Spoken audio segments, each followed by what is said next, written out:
सांपों की आंखें जो कभी खाली और ठंडी थीं, अब उनमें पहचान की एक चिंगारी सी दिखाई देती थी। पहाड़ों की तलहटी में ये बात आग की तरह फैल गई। सांपों को याद आ गया था। उन्हें अपने स्केल्स पर सूरज की गर्मी, शिकार की खुशबू और लापरवाही से रखे पैरों का दर्द सब याद आ गया था।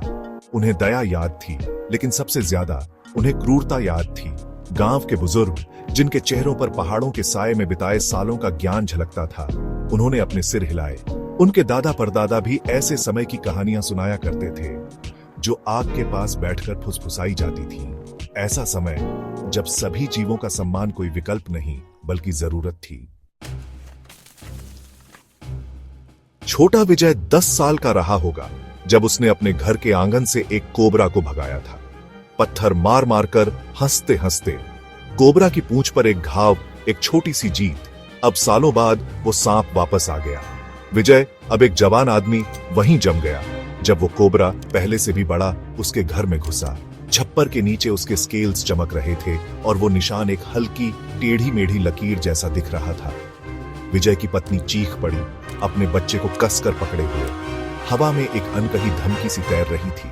कोबरा ने विजय को देखा, एक लंबा खामोश पल जो एक अनंत काल जैसा लग रहा था। फिर एक फुंफकार के साथ जो उस लड़के की हंसी जैसी लग रही थी, वो मुड़ गया और रात में गायब हो गया। विजय, जिसका दिल जोर जोर से धड़क रहा था, समझ गया उसका फैसला हो चुका था और उसे बख्श दिया गया था। लेकिन बूढ़े अनिल की कहानी अलग थी। सालों पहले उसने एक छोटे अजगर को एक किसान के जाल में फंसा हुआ पाया था। उसने उसे आजाद कर दिया, उसकी सुरक्षा के लिए मन ही मन प्रार्थना करते हुए। अब जब बाढ़ ने गांव को तबाह कर दिया, अनिल खुद उफनती नदी में बह गया। जैसे ही उसने उम्मीद खो दी, उसने अपने सीने के चारों ओर मजबूत कुंडलियों को महसूस किया जो उसे किनारे की ओर खींच रही थी।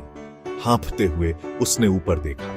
अजगर की प्राचीन आंखों में, जिसके स्केल्स चांदनी में चमक रहे थे, उसने उसे धीरे से कीचड़ भरे किनारे पर उतारा।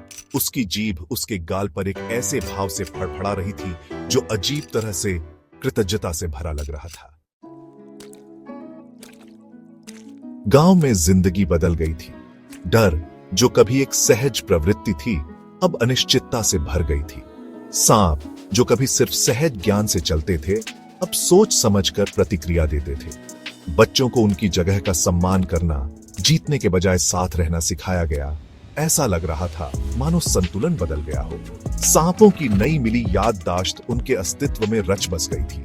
इंसानों के साथ उनके रिश्ते की प्रकृति को ही बदल दिया था।